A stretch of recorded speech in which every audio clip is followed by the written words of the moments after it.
e estamos lá, e ele já estava incorporado lá no palco, era um centro grande ali, inclusive. Aí estávamos todos nós sentados aqui, ele virou e falou, opa, olha, o pessoal que tem contato com extraterrestre aqui, vocês, vem cá, sobe aqui, o lugar de vocês aqui no palco, aqui comigo, vocês vão me auxiliar. A gente falou, puta, né? Isso sempre acontecia, né? Estavam, inclusive, pessoas aí que todo mundo conhece nos podcasts aqui, eu não vou falar mais nome, mas tudo bem. Aí subimos no palco, né? E ele virou e falou, olha, eu quero que vocês me auxiliem aqui e tal, e começou a falar pra galera que tava lá embaixo assim, esse pessoal tem contato com extraterrestre, não sei o que legal, é uma galera que me ajuda a cuidar, inclusive, e ele fala exatamente isso. Muitas vezes vocês pensam que são médicos, curadores, não, mas são seres que vêm de fora que me auxiliam aqui para cuidar e tal. Aí eu olhei para ele e falei, nossa, mas você tá falando isso aqui no centro? Ele falou, em 10 minutos ninguém vai nem lembrar mais o que eu tô falando aqui, eles apagam. Mas vamos lá, vamos pro trabalho? Né? E vamos trabalhar. E aí o que que acontece? Ele mesmo falou que no processo que a gente estava fazendo ali, eles implantavam coisas que mexiam exatamente nas células, inclusive células cancerígenas, células. Mas aí também tinha a ver com a questão da própria pessoa querer ser curada. É um processo que isso ainda é meio confuso na minha cabeça. Porque eu acho que todo mundo quer ser curado. Né? Então ele não é questão de merecimento, é a pessoa realmente querer. O querer, na verdade, ser curado, nós estamos falando do corpo físico. O quanto você respeita o teu corpo físico? Eu acho que tem a ver com isso, entendeu? Eu vejo assim, a pessoa abriu uma permissão ali, né? Isso, Ela permitiu que o isso. trabalho fosse feito, ela deu sei lá, é questão de energia, Sim, física pode explicar isso. Um campo que se abriu e entrou em ressonância. Pá, agora eles conseguem fazer. Que é o que Jesus tem várias passagens, né? E aí volta no assunto Jesus. tanto que o que ele levantou lá, que ele ressuscitou dos mortos, em seguida ele volta para o mundo dos mortos, né? Uhum. E tem até casos que ele fala, não vai rolar. Tem casos que ele fala, Exatamente. aqui não vai dar pra fazer. Porque talvez não tinha essa abertura da pessoa ter a permissão com aquela energia, né? De mexer exatamente no que é a evolução da pessoa, talvez, pode ser. O respeito por isso, não sei.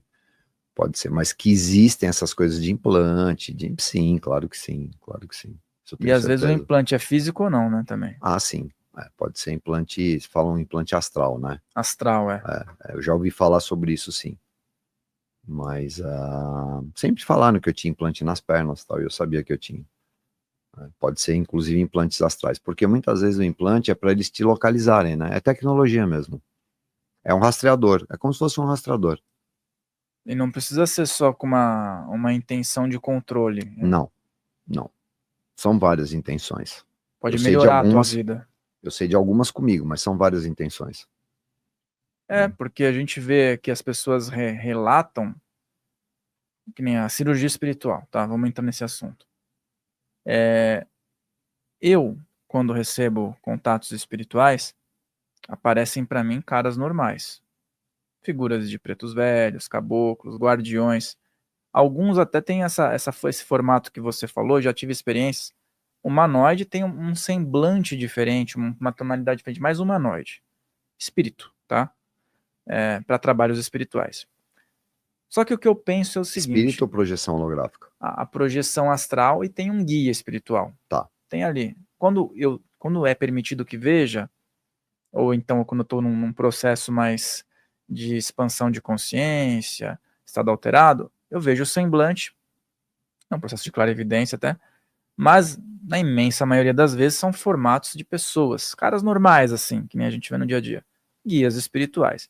Só que em algumas vezes tem um formato diferente, dá para perceber que tem uma referência que não é daqui. Só que o que eu suspeito é o seguinte: muitas vezes esses seres também podem se apresentar nessa roupagem, para ser mais confortável para as pessoas, Aham. mas trata-se de um ser que, em sua essência, pode ter uma outra forma. Sim, Não é de descartar, não é verdade? acho que sim. Acho que sim. Isso que você está falando, na verdade, é o que aconteceu comigo também algumas vezes, de ver seres que são absolutamente diferentes, né? Então, sim. No próprio livro, no próprio Crimel, a história, né, que eles pediram para colocar, que na verdade os próprios 4 personagens, aí sou eu mesmo com as minhas experiências, o Crimel é um lugar exatamente onde você desdobra no sonho.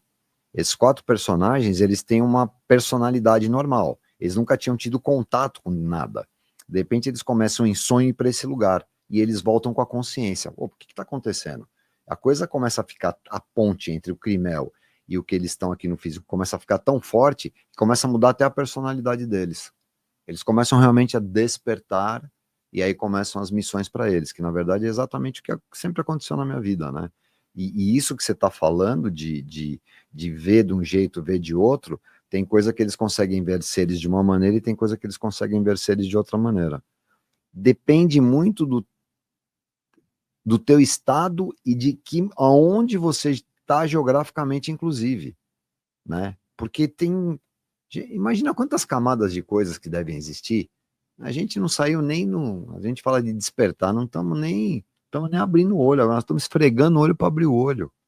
Eu, no meu humilde modo de entender, entendeu? Então, assim, eu corroboro com isso que você falou, sim, acho que é isso. Você falou do livro, vou apresentar pro pessoal aqui, ó, Crimel. Da outra vez ele falou do livro, hoje ele trouxe, me presenteou aqui, quero agradecer esse livro aqui que ele sempre fala, né? Você pode adquirir. Como é que o pessoal pode adquirir esse livro aqui? Um livro, a distribuidora da minha editora, que chama Magis Editora, mas se colocar um livro, na minha bio do Instagram, né, que é @MarcosTadeuSiqueira, eu coloquei um link lá. É só colocar, ver compra do livro lá, aperta e aí tem para comprar. Tem na Amazon também, mas é melhor comprar pela Um Livro, porque chega mais rápido, acho que em 48 horas chega, enfim, então mas por isso que eu coloquei nos sonhos, eles despertarão, porque exatamente é o desdobramento. Tem muita coisa aqui no livro, eu peguei depois de um ano até para dar uma olhada, uma revisada, teve coisa que eu olhei, eu falei, nossa, mas como é que eu escrevi isso? Eu mesmo tive um entendimento diferente de algumas coisas que eu escrevi aí. Tem muita coisa nessas entrelinhas aí, né? Foi muito passado para mim de que forma isso deveria ser feito, por isso que pediram para ficcionar. Né? E esse símbolo, vou mostrar pro pessoal aqui, esse símbolo aqui teve alguma inspiração, como é que Esse símbolo foi, eu estava também no começo dos anos, estava nos anos 90 e pouco, eu estava numa reunião dentro da agência de publicidade, e de repente o pessoal falou que eu saí de mim e comecei a rabiscar isso daí. Comecei a fazer símbolo, aí eu passei para uma amiga minha, que eu já falei nesse podcast, uma amiga minha que era da Federação Espírita, aquela aqui da pictografia. Lembra que eu falei da Sheila, da pictografia? Que os seres vinham com formato triangular. Que ela falou que ela não conseguia falar, ela não podia falar para as pessoas, assim como o Chico não falava sobre isso, ela dentro lá da federação não podia falar, olha, não tô vendo nem o Renan, o Renoir, nem o Rembrandt, não tô vendo nenhum deles, eu tô vendo um monte de seres que passam uma projeção na mão de quem consegue desenhar, né? Na hora eu peguei o símbolo, na época era fax, viu gente? Aí eu peguei, desenhei no fax, mandei um fax para ela. Aí ela me ligou e falou, Marcos, o que você acabou de me passar, um cara de Curitiba passou o mesmo desenho para mim, só que essas pontinhas aí, a dele é azul e a sua é verde. Eu falei, nossa, que legal. Ela falou, você nunca vai encontrar esse cara. O que eu sei é que vocês não vão se encontrar.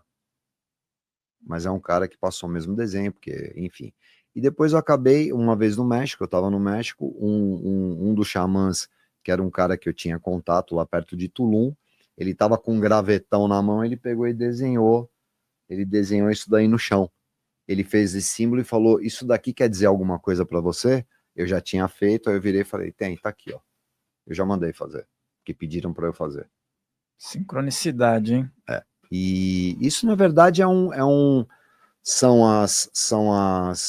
que a gente transita, na verdade, me explicaram depois algumas coisas, que isso como se fosse uma fórmula matemática condensada de alguma coisa de um universo com outro universo.